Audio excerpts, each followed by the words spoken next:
Assalamualaikum warahmatullahi wabarakatuh. Kami dari kelompok 5 ingin mempresentasikan hasil diskusi kami tentang hidden kurikulum dan peranan guru PAI dalam pengembangan kurikulum, yang beranggotakan 1 Fikar Rahmatari NPM 19.0401.0047 dan yang kedua Wahyu Yekti Prasujo NPM 19.0401.0058 dan yang ketiga Indah Nurul Hidayah NPM 19.0401.0080 dan yang ketiga Muhammad Khairul Muna NPM 19.0401.0062.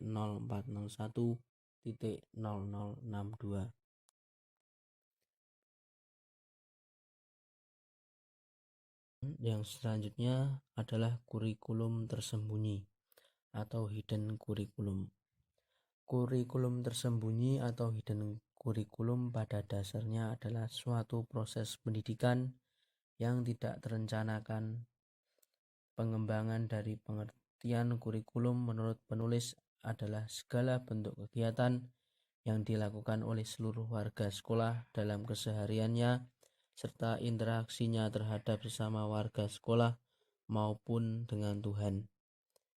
Segala kegiatan yang dilakukan ini tidak tertulis dalam dokumen sebagaimana kurikulum yang ideal, akan tetapi sebuah kebijakan sekolah yang menerapkan kegiatan tersebut. Dan yang selanjutnya adalah fungsi hidden kurikulum. Hidden kurikulum adalah alat metode untuk menambah khasanah pengetahuan anak didik di luar materi yang tidak termasuk dalam silabus, misalnya budi pekerti, sopan santun, menciptakan dan menimbulkan sikap apresiatif terhadap kehidupan lingkungan. Dan yang kedua, hidden kurikulum berfungsi sebagai pencairan suasana, menciptakan minat dan penghargaan terhadap guru jika disampaikan dengan gaya tutur serta keanekaragaman pengetahuan guru. Guru yang disukai murid merupakan modal awal bagi lancarnya belajar mengajar dan merangsang minat baca anak didik. Dan yang ketiga, hidden kurikulum berfungsi memberikan kecakapan keterampilan yang sangat bermanfaat bagi murid sebagai bekal dalam fase kehidupan di kemudian hari. Dalam hal ini dapat mempersiapkan murid untuk siap terjun di masyarakat. Dan yang terakhir, hidden kurikulum berfungsi untuk menciptakan masyarakat yang demokratis. Hal tersebut dapat dilihat dalam berbagai kegiatan maupun aktivitas seharian yang dijelaskan dalam kurikulum formal. Misalnya, melalui berbagai kegiatan pelatihan, ekstrakurikuler, dan diskusi. Yang selanjutnya yaitu ada hidden kurikulum yang berfungsi sebagai mekanisme kontrol sosial yang efektif terhadap perilaku murid maupun perilaku guru. Guru memberikan contoh panutan, teladan, dan pengalaman yang ditransmisikan kepada murid. Murid kemudian mendiskusikan dan menegosiasikan penjelasan tersebut. Nah, hidden kurikulum ini juga berfungsi sebagai peningkatan motivasi dan juga prestasi belajar siswa.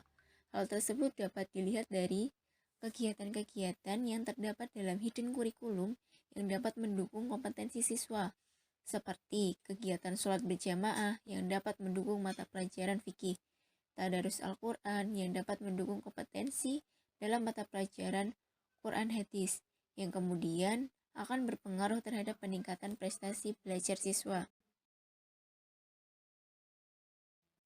Yang selanjutnya yaitu ada dimensi hidden kurikulum.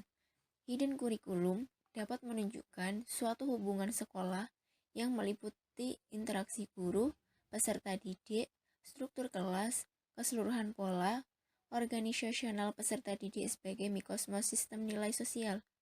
Nah, hidden kurikulum juga dapat menjelaskan sejumlah proses pelaksanaan di dalam atau di luar sekolah yang meliputi hal-hal yang menilai nilai tambah, sosialisasi, dan pemeliharaan struktur kelas. Rules atau aturan. Sekolah harus menciptakan berbagai aturan untuk menciptakan situasi dan kondisi sekolah yang kondusif untuk belajar. Regulation atau kebijakan. Sekolah harus membuat kebijakan yang mendukung terhadap tercapainya tujuan dari pembelajaran di sekolah tersebut. Kebijakan tersebut tidak hanya bersangkutan terhadap siswa, tetapi perlu dibuat kebijakan untuk semua komponen sekolah, tentunya dengan formulasi yang berbeda. Hidden Kurikulum Pendidikan Agama Islam. Istilah hidden kurikulum terdiri dari dua kata, yaitu hidden dan kurikulum. Secara etimologi, kata hidden berasal dari bahasa Inggris yaitu hid, yang berarti tersembunyi atau terselubung, dan hidden atau menyembunyikan. Sedangkan istilah kurikulum yaitu suatu rencana, suatu program yang diharapkan atau tentang kebutuhan yang diperlukan selama studi berlangsung.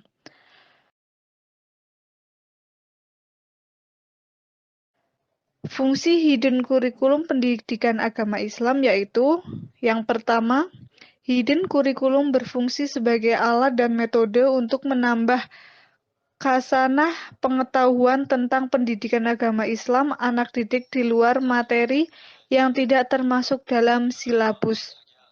Yang kedua, hidden kurikulum berfungsi sebagai alat untuk mendukung tercapainya tujuan pendidikan agama Islam. Yang ketiga, hidden kurikulum berfungsi memberikan kecakapan, keterampilan tentang pendidikan agama Islam yang sangat bermanfaat bagi murid sebagai bekal dalam fase kehidupan di kemudian hari. Dalam hal ini dapat mempersiapkan murid untuk siap terjun di masyarakat. Yang keempat, yaitu hidden kurikulum berfungsi sebagai mekanisme kontrol sosial yang efektif terhadap perilaku murid maupun perilaku guru. Guru memberikan contoh panutan, teladan, dan pengalaman yang ditransmisikan kepada murid. Murid kemudian mendiskusikan dan menegosiasikan penjelasan tersebut. Prinsip-prinsip hidden kurikulum pendidikan agama Islam. Prinsip-prinsip kurikulum menurut Al-Syabani dalam bukunya Anin Nurhayati yaitu 1. Berorientasi kepada Islam. 2. Berorientasi pada tujuan. 3. Keseimbangan. 4. Perkembangan dan perubahan. 5. Integritas. 6. Relevan. 7. Efisiensi. 8. Kontinuitas. 9. Individualitas. Dan yang ke-10 adalah pendidikan seumur hidup. Bentuk-bentuk kegiatan hidden kurikulum pendidikan agama Islam, yaitu 1. Aspek struktural, menjelaskan tentang pembelajaran di kelas, berbagai kegiatan sekolah di luar kegiatan belajar, dan berbagai fasilitas sekolah. Kedua, aspek kultural, mencakup normal sekolah, etos kerja, peran dan tanggung jawab, relasi sosial, ritual dan perayaan ibadah, toleransi, kerjasama, kompetensi, ekspektasi guru terhadap siswa, dan disiplin waktu. Selanjutnya, aspek kultural mencakup normal sekolah, etos kerja, peran dan tanggung jawab, relasi sosial, ritual dan perayaan ibadah, toleransi, kerjasama, kompetensi, ekspektasi guru terhadap siswa, dan disiplin waktu. Yang selanjutnya, Hidayat juga menjelaskan bahwa bentuk-bentuk hidden kurikulum bisa mencakup praktik, prosedur, peraturan, hubungan sosial, dan struktur kelas, latihan otoritas guru, aturan yang mengatur guru dan siswa, aktivitas belajar, menggunakan bahasa, buku teks, ukuran disiplin, berbagai arsitektur, dan prioritas hukum. Sekian dari kelompok kami. Saya tutup. Wassalamualaikum warahmatullahi wabarakatuh.